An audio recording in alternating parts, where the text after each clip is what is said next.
Hello everyone! The Pineapple Hoovian here with the big climax of the Time Lord Victorious event.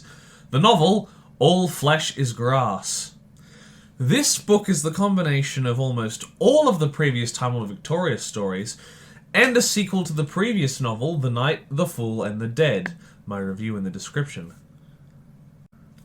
So spoilers for that and this book. The Knight, the Fool and the Dead left off with the Time Lord Victorious himself, facing off against two of his previous selves and armies of Daleks and vampires.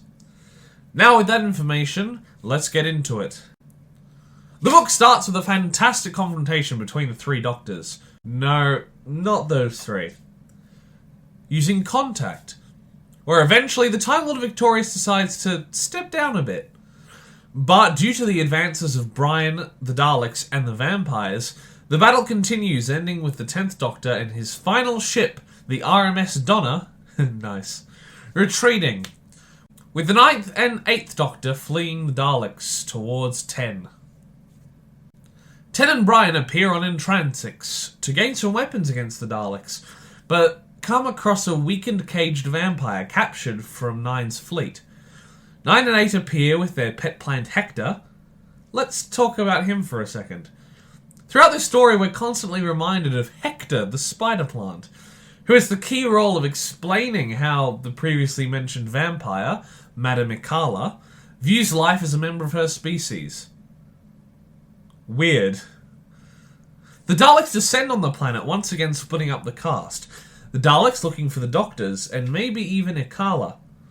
Meanwhile, the Cthulhu are continuing to cast judgments, but the Daleks are making quick work of them to reassert themselves as the higher power of death.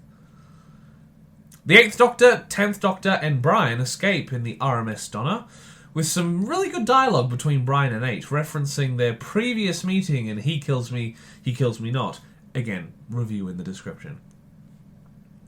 And our other characters, 9, Ikala, and Hector, barely escape the Daleks in his TARDIS. We also get a fair amount of scenes with just the Dalek Time Squad, receiving orders from the Emperor of the Restoration, pertaining to what to do while in the Dark Times.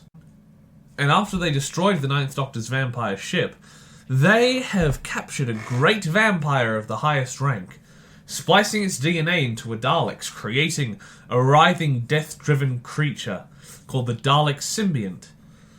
And the way that the writer describes these Dalek symbionts and how they think is genuinely grueling, but in a good way.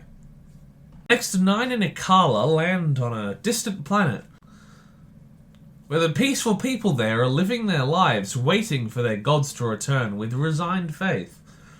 The Cthulhu come down to judge the people, with Ikala and 9 in opposition.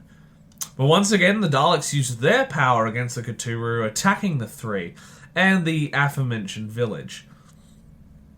I find the way these villagers wait for their gods to return both disheartening, but quite compelling. And the village elder that meets the Doctor and explains their situation to them is written very well. Not only in how their dialogue is written, but how the Doctor and Ikala softly react. Now, while they deal with that, 10, Brian and 8 find some vampire refugees to join their forces against the Daleks. These vampires sense what the Daleks are doing, and their leader Gelsin joins the Doctors and Brian on a stealth mission to the Dalek command ship. While there, they do some tense sneaking around and split up again, with 10 and Gelsin confronting the strategist, who gets a lot of good lines, as in all material he appears in, while 8 and Brian confront the other Daleks on the deck. I have to say at this point of the novel, I was disappointed that another Who story that had nothing to do with the Daleks at the beginning had evolved into yet another Doctor versus Dalek story, with them as the main antagonist. It doesn't really make the story worse, but makes me feel more disappointed with the direction. Even if with the great ideas behind them, such as the vampire experiments, and their next big plan for the Dark Times, to destroy Gallifrey before it can become the advanced civilization it was before the Time War.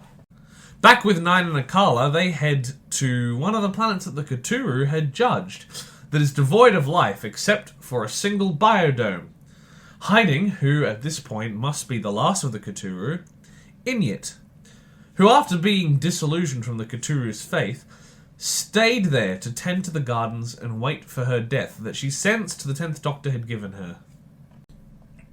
After 8 and 10 escape the ship, leaving Brian behind, they come to the garden to find Inyit finally dying after having some good dialogue with Akala and Hector. Try to figure that one out.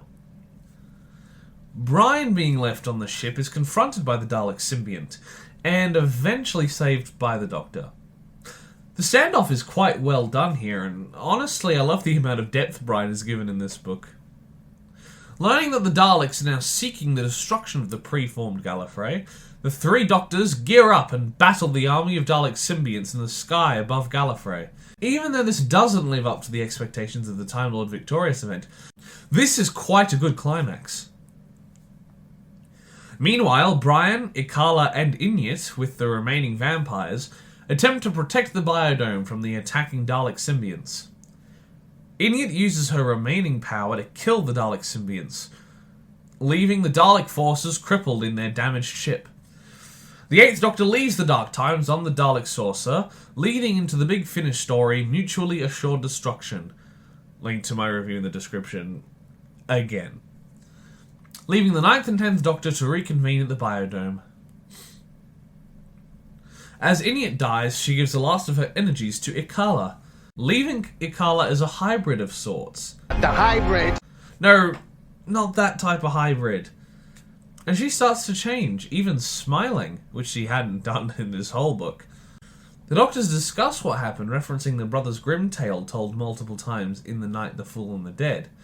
Both eventually leaving the Dark Times, leaving Brian, Ikala, the remaining vampires, and the crew of the RMS Donna to continue life on Beringi, where Inyit had left off. Leaving the book on a good note.